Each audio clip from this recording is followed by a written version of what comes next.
శివధనస్సు విరిచిన సందర్భం, అలాగే శివధనస్సు ప్రత్యేకత, సీతమ్మ వారి గురించి వివరిస్తారా? తప్పకుండా. విశ్వామిత్రుల వారు చక్కగా ఆయన రావటం, దశరథుణ్ణి అడిగారు, అయ్యా నాకు గనక ఇచ్చినట్లయితే నేను యజ్ఞం చేస్తున్నాను, నా యజ్ఞాన్ని రాక్షసులు పాడు చేస్తున్నారు, కాస్త మీరొచ్చి నన్ను తీసుకొని వెళ్ళండి అని. మీ పిల్లవాడిని మాకు వెంట ఇచ్చి పంపించండి. దశరథుడు ఒప్పుకోలా, నేనొస్తా, నా సైన్యం అంతా వస్తుంది. చిన్న పిల్లవాడు స్వామి, లేక లేక కలిగాడు 1000 సంవత్సరాల తర్వాత, పిల్లవాడిని వదిలేయండి అంటే కొంచెం కోపంగా చూసేటప్పటికీ వశిష్ఠుల వారు దశరథుడికి చెప్పారు, కాదు నాయన, ఆయనతోటి వెళ్ళటం వల్ల అన్ని కళ్యాణాలు శుభాలు జరుగుతాయని. అలాగే కౌసల్యామాత దగ్గరికి వెళ్ళి నమస్కారం చేసి రామలక్ష్మణులు ఇరువురు కూడా ఇక్కడ చక్కగా వీరితో పాటు వెళ్ళి సత్వగుణానికి గుర్తైనటువంటి సీతా అమ్మవారిని వరించాల్సిన అవసరం ఉంది, రజోగుణంతో ఉన్నటువంటి అహల్యని సంస్కరించాల్సిన అవసరం ఉంది, తమోగుణస్వరూపమైన తాటకని సంహరించాల్సిన అవసరం ఉంది, మనలో ఉండే సత్వరజస్తమో గుణాలని ఎలా చంపాలి, ఎలా వాటితోటి వ్యవహరించాలో రామచంద్రమూర్తి చూపించడానికి ఈ పనులన్నీ చేసి యజ్ఞం అయ్యాక అటు నుంచి విశ్వామిత్రుల వారు మిథిలకి తీసుకెళ్లారు. ఈ మిథిలకి వెళ్ళిన తర్వాత అక్కడ సీతా స్వయంవరం ప్రకటించారు కాబట్టి ఇప్పుడు ఇదే సమయం, మంచి అవకాశము, క్షాత్రాన్ని రుజువు చేసుకోవాలి. ఎక్కడ అవసరం వస్తే అక్కడ సుక్షత్రియుడనే వాళ్ళు వాళ్ళ క్షాత్రాన్ని చూపించుకోవాలి. ఇదే రాముడు ఆదర్శం.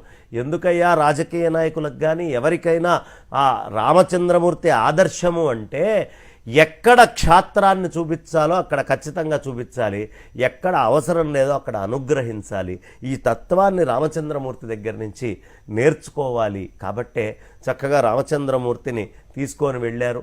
వెళ్ళేటప్పటికీ అక్కడ శివధనస్సుని ఏర్పాటు చేశారు. ఆ శివధనస్సుని ఏర్పాటు చేసి ఎవరు ఈ శివధనస్సుని విరుస్తారో వాళ్ళు మాత్రమే మా సీతా అమ్మవారికి పతి అవుతారు.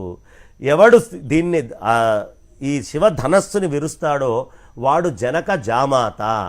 లేదు, ఎవడు దీన్ని ఎత్తలేడు, ఆ శివధనస్సుని ఎక్కుబెట్టలేడో వాడు జనకజ మాత. సీతా అమ్మవారు వాడికి తల్లితోటి సమానం.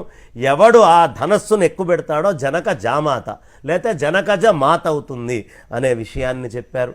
వెంటనే ఆ ఏర్పాట్లన్నీ చేస్తే పెద్ద పెద్ద రాజులు, రకరకాల వాళ్ళు, బలాఢ్యులు అందరూ వచ్చి ఏమీ చేయలేక పక్కన కూర్చొని ఉంటే జనకుడు కల్లోలం పడిపోయాడు లోపల. ఎవరైనా ఉన్నారా లేరా, నా కూతురికి వివాహం అవుతుందా కాదా అని లోపల కల్లోలబడుతున్న సమయంలో విశ్వామిత్రుల వారు అలకలల్లగనిన అంటే ఒక్కసారి అలా ఓరచూపుతో చూసి రామాను కానీ అని ఒక్క మాట చెబితే ఆ రామచంద్రమూర్తి ధనస్సు దగ్గరికి వెళ్ళి ఆ ధనస్సుని ఒక్కసారి ఇలా ఎక్కుబెట్టి నిల్చోబెట్టాడట. ఆ నిల్చోబెట్టినటువంటి ఘట్టం ఈ సభలో ఇంకెక్కడైనా పోలిక పోల్చచ్చా అంటే నా శిష్యుడైనటువంటి రాముడు ఈ ధనస్సుని ఎత్తాడు అని ఒక్కసారి విశ్వామిత్రుడి శరీరంలో ఉండే రోమాలన్నీ ఆయన ఎలా ధనస్సును నిల్చోబెట్టాడో అలా ఒక్కసారిగా విశ్వామిత్రుడి శరీరంలో రోమాలు నిక్కబొడుచుకున్నాయట.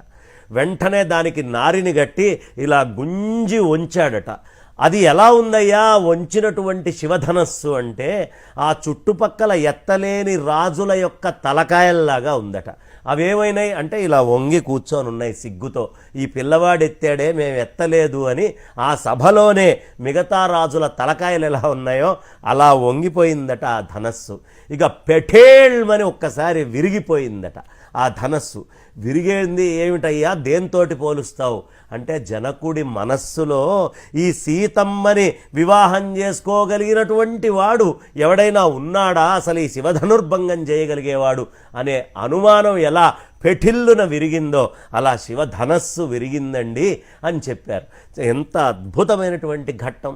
అయితే ఇందులో ఎన్ని రకాలు చెప్తారయ్యా అంటే ఆ రామచంద్రమూర్తి శివధనస్సును ఒక్కసారి లాగి ఎక్కుబెట్టి ఇట్లా గట్టిగా బలంగా గుంజినప్పుడు భూమి అదిరిందట. వెంటనే దేవతలందరూ భూదేవి దగ్గరికి వెళ్ళారు. ఏమిటమ్మా అలా ఊగిపోతున్నావు ఏమిటి అంటే నాకేం తెలుసు, నా కిందవాడు ఊగుతున్నాడు అన్నారట. కింద ఎవరుంటారు, ఆదిశేషు ఉంటాడు. వెంటనే దేవతల ఆదిశేషువు దగ్గరికి వెళ్ళి, ఏమిటయ్యా అలా ఊగిపోతున్నావు అంటే, నాకేం తెలుసు, నా కింద ఉన్నటువంటి వాళ్ళు ఊగుతున్నారు, నాకేం అర్థం కావట్లేదు అంటే, వెంటనే ఆ ఆదిశేషుడి కింద ఉండే కూర్మపీఠం దగ్గరికి వెళ్ళారట. ఏమిటి ఊగిపోతున్నావు కూర్మపీఠం అంటే, నాకేం తెలుసయ్యా, నా కింద వాళ్ళు ఊగుతున్నారు అంటే, అష్టదిగ్గజాల దగ్గర ఉంటాయి కింద, అష్టదిగ్గజాల దగ్గరికి వెళ్ళారట. అయ్యా, రామచంద్రమూర్తి ఎత్తింది శివధనస్సు, అది బలం పెట్టి లాగితే మోసే నాకు తెలుస్తుంది, మీకేం తెలుస్తుంది, అంత చలనం వచ్చేట్టుగా లాగాడయ్యా ఆయన.